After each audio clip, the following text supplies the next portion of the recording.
UnTitledChapters.com. Hey, it's good to see you this morning. We've got Memorial Day weekend happening. How could it not go any better? Well, I tell you what, it looks like cruise lines are getting ready to get going and are going to be making their way through the ocean waves. We live in Oklahoma, and Oklahoma is not close to any seaport except for one. We're in driving distance of Galveston.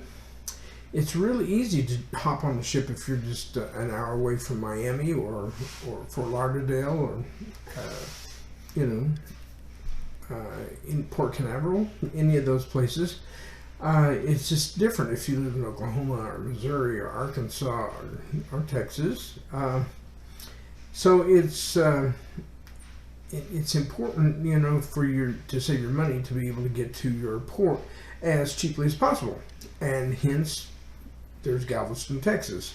Galveston is growing. They're building a new pier. They already house several ships. Carnival has 3 ships in Galveston, and it's the Vista, the Breeze, and the Dream. Royal Caribbean has the Liberty of the Seas, which is in Galveston. We've taken that ship a couple times. As a matter of fact, we're going to be there on New Year's Eve again this year. And in November, December, the Disney Wonder is sailing out of Galveston. Limited time, but for Thanksgiving and Christmas, they're going out of Galveston on the Disney Wonder. Now, we have some ships coming in 22. Supposedly in 22, fall of 22, the Royal Caribbean Allure of the Seas will be taking off from Galveston and will be placed there on a regular basis, which is a wonderful ship. It would be fantastic to get on the Allure of the Seas again. It's wonderful with the down, the Central Park down in the bottom of it with all the trees and the shrubbery and sidewalk cafes. It's just awesome. And that will be coming to Galveston. Also, on October 31st, on Halloween, we're taking a cruise out of Galveston on the new Norwegian Prima. Now, I don't know if the Prima is going to be there on a regular basis, but they are going to be there then. So we're going to take that ship out of Galveston to Miami. There are things that you have to consider when you are going to go to a port, and you're going to drive to a port. And the first thing is, do you get there right before the cruise, or are you going to go in a couple of days early? A lot of times, depending on the traffic or depending on the availability, it will be necessary for you to go a little bit early so that you're able to get to your port in time to make the ship. And sometimes it'd just be fun to go a day or two early. And I will say this, that there are a lot of things to see in Galveston. You would, do well to be able to go and enjoy some of the sights. There's nice restaurants, there's great hotels. One of our favorite hotels, we've not stayed there, we want to. But we've eaten there several times, and that's the Hotel Galvez, and it's right on the ocean front. You can just look out from the front of the hotel and see the ocean. It's a wonderful place, and I think you'd really like it. You may want to consider a motel or a hotel, or there's Airbnbs. Here's an example of one of the Airbnbs in Galveston, or Verbo. We've stayed in a Verbo property that looked just about like this. Very clean, very nice.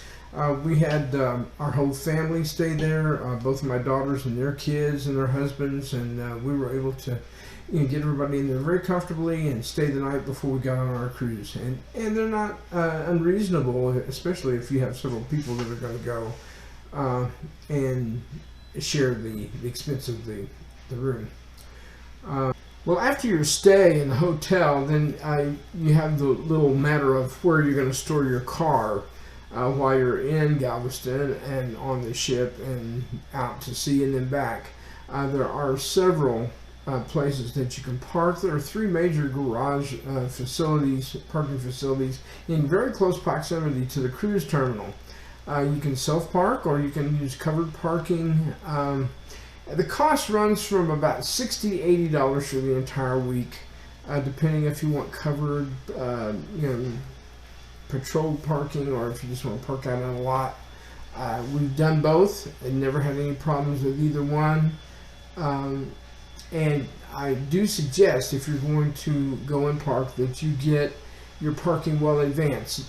Do not just show up and try to park, because you may not be able to get a parking place. So try to make arrangements. They have, if you just put the Galveston cruise terminal parking in the Google, it'll come right up. You can make arrangements in advance and make that trip a lot more pleasurable by having a place just to leave your car while you're gone. Our last cruise we took before the pandemic, we got tickets round trip to Los Angeles for $250 a piece.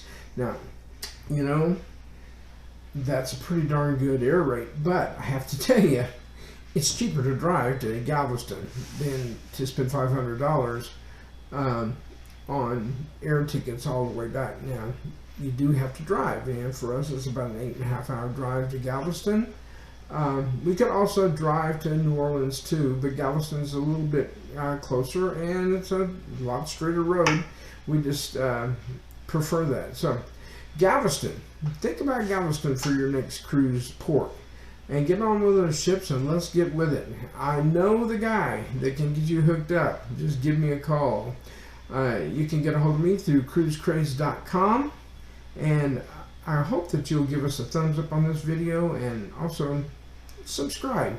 We have a lot of videos coming out, and some things may really be helpful to you. So until the next time, this is Will Hannah for cruisecraze.com. We'll see you on the water. Bye-bye.